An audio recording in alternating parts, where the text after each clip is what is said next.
Good afternoon students. आज से हम एक स्टार्ट कर रहे हैं सीरीज़ इंडियन कॉन्स्टिट्यूशन के बारे में। ये मेरे पास बी एक्ट है, जैसा आप देख पा रहे हैं, the Indian constitution of India. हम थोड़ा सा जानेंगे कि जब हमारा जो कॉन्स्टिट्यूशन है वो कई पार्ट्स में, कई आर्टिकल्स में और कई शेड्यूल्स में बटा हुआ है। जैसा कि आपको स्क्रीन पर दिख पा रहा है कि आज हम फर्स्ट पार्ट की बात करेंगे, जो first part talking about the union and it's territory. याद रखना, सारे आर्टिकल इंपॉर्टेंट नहीं है, लेकिन जो मोस्ट इंपॉर्टेंट होंगे मैं बोलता जाऊंगा।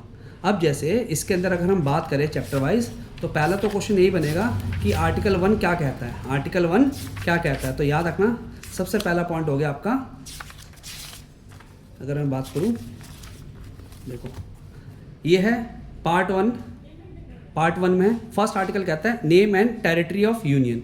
देखो इंडिया जो है, India that is a called Bharat, मतलब इट शैल बी यूनियन और स्टेट। जैसे आपने पढ़ा है कि जो स्टेट है वो किससे बना, जो भारत है वो किससे बना हुआ, स्टेट से।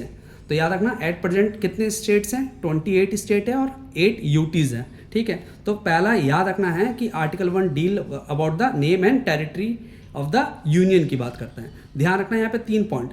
देखो टेरिटरी में स्टेट्स भी आ गया और आपका यूनियन टेरिटरी भी आ गया, और अदर जो कि एक्वायर करा है, मे बी एक्वायर, तो आर्टिकल 1 ये बात करता है। अगर हम फर्दर आगे चलें, आर्टिकल 2 की बात करें, तो आर्टिकल 2 कहता है, वेरी वेरी इंपॉर्टेंट है क्वेश्चंस, ध्यान रखना, ये बात करता है एडमिशन और इस्टेब्लिशमेंट ऑफ न्यू स्टेट्स, नए स्टेट्स के बनाने की बात करता है। याद रखना, पार्लियामेंट में by law admit into the union or establish new state such and term and condition as they it fit।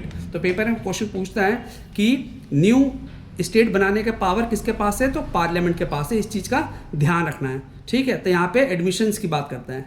Then अगर हम बात करें आगे, आर्टिकल 3 यहाँ पे बात करता है formation of new state and alteration of area, boundary और name of the existing state. जैसे कोई भी एग्जिस्ट कर रहा है स्टेट, उसके अंदर उसका नाम चेंज करना है, उसका बाउंड्री चेंज करना है, ये सब किसको डील करता है, आर्टिकल 3 डील करता है। ध्यान रखना, जैसे आपने पढ़ा होगा कि आंध्र प्रदेश में से एक स्टेट निकला, उसका नाम क्या था, तेलंगाना, जो कि 29 नंबर का स्टेट बना था।